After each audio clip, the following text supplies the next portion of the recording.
გამარჯობა მეგობრებო, მე ვარ შმაგი სამხარაძე და ეს არის პროპაგანდის წინააღმდეგ მე-14 ეპიზოდი პლატფორმა მისმინეზე. დღეს ცოტა განსხვავებული თემით გესაუბრებით. ამ დღეებში მსოფლიო ჩემპიონატი მიმდინარეობს.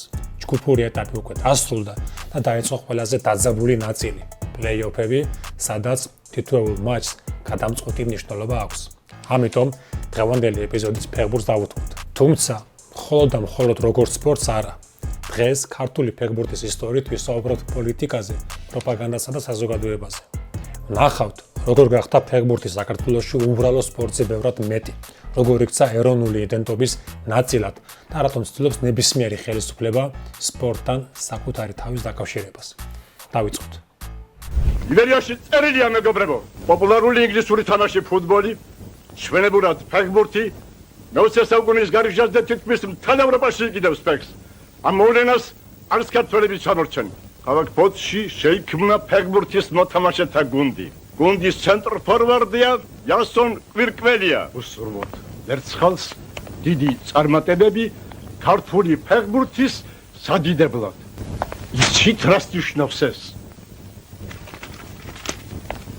რედაქტორ, გამომცემელი ილია ჭავჭავაძე. დღევანდელი ეპიზოდი მინდა ქართული ფილმით პირველი მერცხალი დავიწყო. ფილმის მთავარი გმირი იასონია. ის ქმნის პირველ საფეხბურთო გუნდს, აერთიანებს მეგობრებს და ცდილობს ფეხბურთი საქართველოშიც დაამკვიდროს.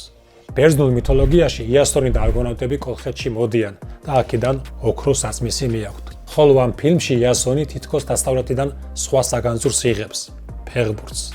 შემოაქვს სხვიდან და ცდილობს ეს თამაში მთელ ქვეყანას გააცნოს. ისტორიულადაც ზუსტად ასე მოხდა. ფეხბურთი საქართველოში შავი ზღვის გავლით შემოვიდა მე-19 საუკუნის ბოლოსა და მე-20 საუკუნის დასაწყისში ის ჯერ საპორტო ქალაქებში გამოჩნდა, შემდეგ კი სწრაფად გავრცელდა მთელ ქვეყანაში. მაგრამ ყველაზე საინტერესო სწორედ ამის შემდეგ იწყება. საქართველოს ფეხბურთი უბრალოდ კი არ ისწავლა, არამედ ის საკუთარი კულტურის ნაწილად აქცია. შექმნა საკუთარი სათამაშო სტილი, ტრადიცია, ლეგენდები. შემდეგ კი დაიწყო საბჭოთა ოკუპაციის პერიოდი, შეიცვალა სახელმწიფო, პოლიტიკური სისტემა, მაგრამ ფეხბურთი დარჩა. სტადიონები, გულშემატკივრები, დინამო, მიხეილ მესხი, დავით ყიფიანი, ვიტალი დარასელია და ის ემოციები, რომლებიც თაობიდან თაობას გადაეცემა. დასრულდა საბჭოთა კავშირიც, თუმცა ფეხბურთი არსად წასულა. ძმები არველაძეები, ქინქლაძე, ქეცბაია, ხვიჩა კვარაცხელია. იცვლება ეპოქები, იცვლებიან ფეხბურთელები, მაგრამ ფეხბურთი მაინც რჩება იმ საერთო ენად, რომელიც ქართველებს ერთმანეთთან აკავშირებს. ალბათ სწორედ ამიტომ პირველი მერცხალი მხოლოდ ფეხბურთზე გადაღებული ფილმი არ არის. ეს არის ისტორია იმაზე, თუ როგორ შეიძლება ერთი ახალი იდეა დროთა განმავლობაში მთელი საზოგადოების კულტურისა და იდენტობის ნაწილად იქცეს. ეს უკვე საქართველოს ისტორიაც არის. ახლა კი ქართული ფეხბურთის სტილზე. მოდი ვნახოთ ეს ვიდეო. განსაკუთრებული ეფექტი ჰქონდა მის გადაცემებს.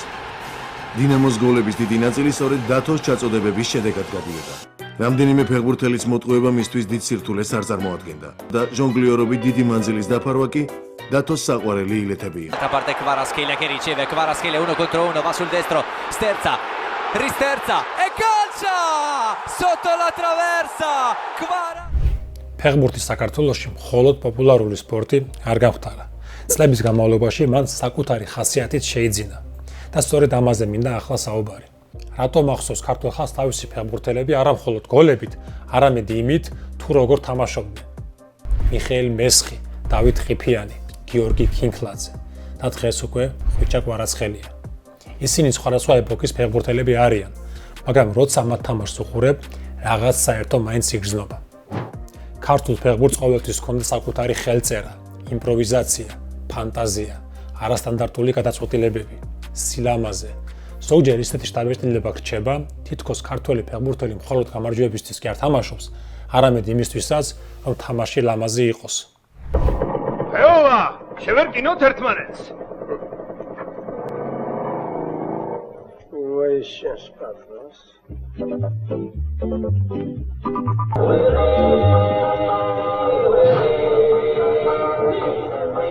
მოვიგე, ფეოლა. გაგიჭირდებოდა. Vedelice, Spokojte, nie walnujcie, spokojte. Koli minda. მიიღო მოატყუა ერთი მსველი მეორე გადავდა ხოდა არის ერთი მარჯვენა ფრთიდან უდევენ ჩვენი ბიჭები აი ბურთი მიიღო ხოდა არის 2-1 საბადიო წე ალბათ ამიტომაც უყვარს ქართულ ხალხს ფეოლა. ეს ფილმი მხოლოდ ფეხბურთზე არ არის. ეს სიმხასიაძეა, რომელსაც ბევრი საკუთარ თავში ხედავს. საინტერესოა ისიც, რომ ეს მხოლოდ ფეხბურთში არ ჩანს. თუ ქართულ ცეკვას დააკვირდებით, თუ ქართულ მუსიკას მოусმენთ და თუ ქართულ კინოს უყურებთ, იქაც იმავე თავისუფლებას და შემოქმედებითობას დაინახავთ. ალბათ ამიტომ არის, რომ ქართველებს ხშირად გვამახსოვრდება არა მხოლოდ შედეგი, არამედ სტილიც. და აქ ერთი საინტერესო პარადოქსია. პროპაგანდას ხშირად უნდა, რომ ადამიანები ერთნაირად ფიქრობდნენ, ერთნაირად იქცეოდნენ და ერთნაირად ლაპარაკობდნენ. კულტურა და სპორტი კი ხშირად პირიქით მუშაობს, ქმნიან განსხვავებულობას, ავლენენ ინდივიდუალურ ნიჭს. ამიტომ ისტორიას მხოლოდ გამარჯვებულები არ ახსოვს. ისტორიას ახსოვს ისინიც, ვინც საკუთარი სტილი შექმნეს. და სწორედ ამიტომ, როცა მიხეილ მესხს, დავით ყიფიანს, გიორგი ქინქლაძეს ან ხვიჩა კვარაცხელიას ვახსენებთ, მხოლოდ კარგ ფეხბურთელებზე არ ვსაუბრობთ. ჩვენ ვსაუბრობთ ადამიანებზე, რომლებმაც ქართული фეხბურთის სახე შექმნეს. ახლა კი გავიხსნოთ დიდი წარმატება. Приблизился. Прошел одного. Отличная передача. Ну, удар ворота. Гол! Гол!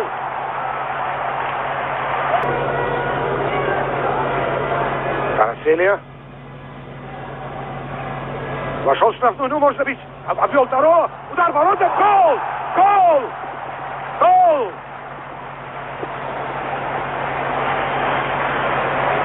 Гол! Herzlichen Glückwunsch. Ликует столица Грузии, ликует вся наша страна. Тбилиси овладели этим кубком. 1991 წელი.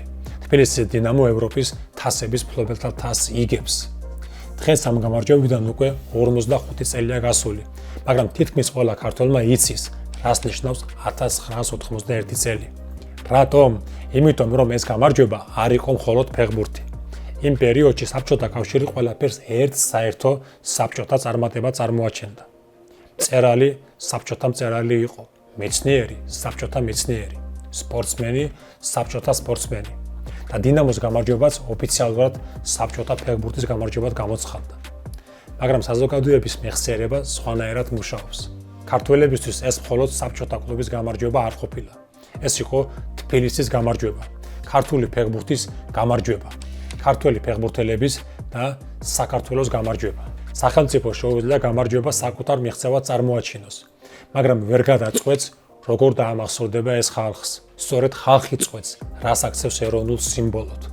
ალბათ ამიტომაც იქცა დინამოს გამარჯვება საქართველოს ეროვნული მეხსიერების ნაწილად, რადგან იმ გამარჯვებაში ადამიანებმა საკუთარი თავი დაინახეს, საკუთარი ქალაქი, საკუთარი ენა და საკუთარი კულტურა.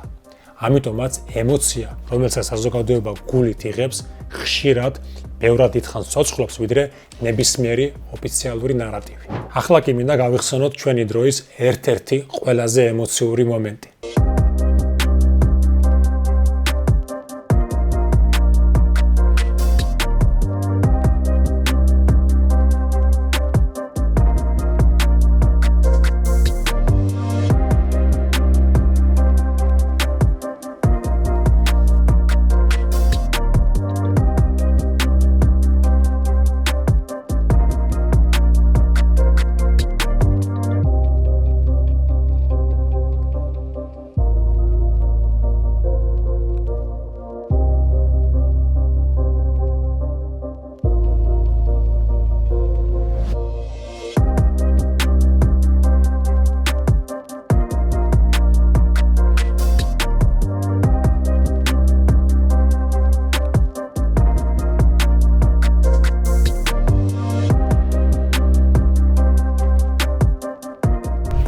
Euro 2024.